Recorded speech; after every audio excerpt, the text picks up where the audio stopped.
Super बाजार cooperative Kankavli Sindhudurg जिल्ह्यातील एकमेव वातानुकूलित सुपर बाजार। पत्ता सुपर बाजार Mumbai Goa highway SM high school समोर कणकवली। आपल्या अतूट विश्वासामुळेच आम्ही 25व्या वर्षात पदार्पण करतोय।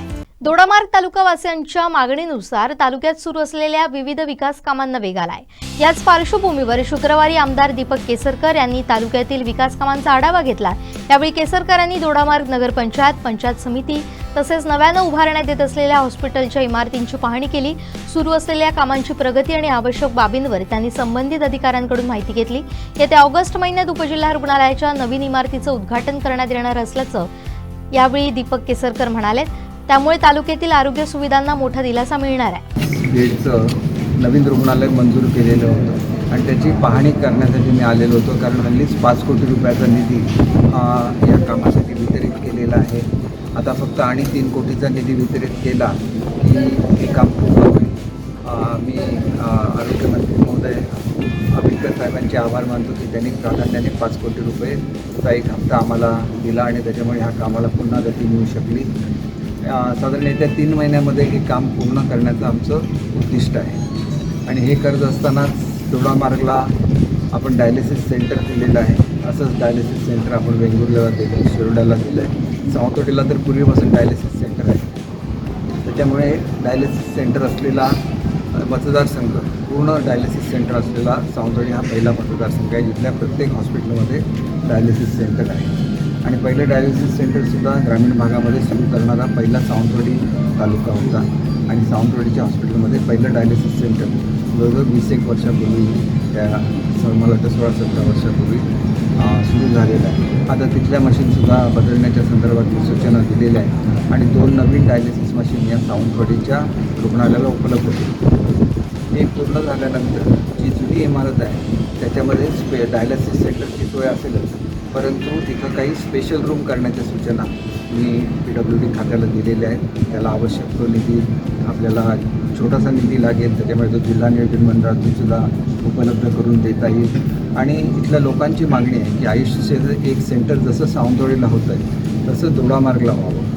तर उरलेल्या भागामध्ये आयुष्य सेंटर होऊ शकेल का त्याची पाहणी करण्यासाठी लवकरच मी आयुष्य डायरेक्टरना विनंती करेन आणि त्याच्यानंतर आयुषचे जे मिनिस्टर आहेत आमच्याच पक्षाचे आहेत त्यांना भेटून तिथंसुद्धा आयुष्य सेंटर ज्याप्रमाणे सावंतवाडीला सुरू करतो त्याचप्रमाणे दोडामार्गला सुरू करण्याची व्यवस्था करेन, जेणेकरून लोकांना धारगडला जायला लागणार। हे हॉस्पिटल सुरू झाल्यानंतर आणि 4 स्पेशालिस्ट या ठिकाणी मिळतील आणि त्याच्यामुळे आता जे लोकांना बांबोलीला जायला लागेल ही गरज संतुष्टात येईल।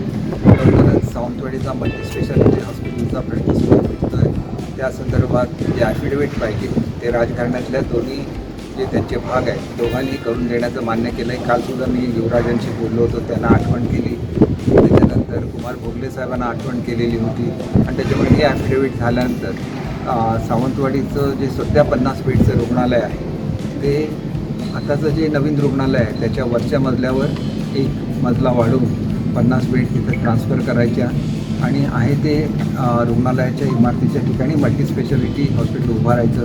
कारण ज्या ठिकाणी आम्ही मल्टीस्पेशालिटी हॉस्पिटल पूर्वी मंजूर केलेलं होतं त्याच्यानंतर स्पेशालिटीचे नॉर्म्स बदललेले आहेत, त्याच्यामुळे अधिकची जागा त्याला लागते आणि त्याच्यामुळे त्याचं काम सुरू झाल्यानंतर आमच्या मतदारसंघातील सर्व सोयी हे अद्ययावत होतील याची मला खात्री आहे आणि म्हणूनच आज मी जाऊन हॉस्पिटलची पाहणी करायला आलो, जेणेकरून या कामाला गती देता येतील।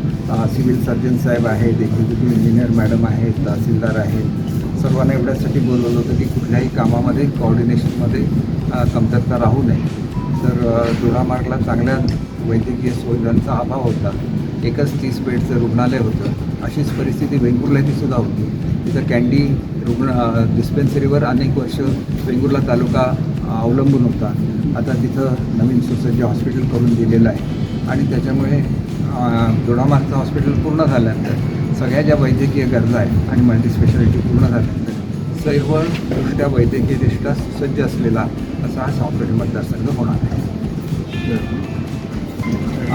पंचायत समितीच्या इमारतीला भेट देणार आहे, नगरपंचायतीला जी नवीन बिल्डिंग मी मंजूर करून दिली आहे त्याला भेट देणार आहे। ज्या अनेक वर्ष ज्या सुविधा दोडामार्ग तालुक्याला मिळू शकलेल्या नव्हत्या त्या सर्व सुविधा दोडामार्ग तालुक्याला उपलब्ध करून दिलेल्या आहेत. जाताना बेडशीला आपण क्रीडा संकुलाची व्यवस्था केलेली आहे, त्याची पाहणी मी करणार आहे. या सगळ्या सुविधा येत्या 6 महिन्यामध्ये पूर्ण होऊन लोकांच्या वापरामध्ये त्या याव्या.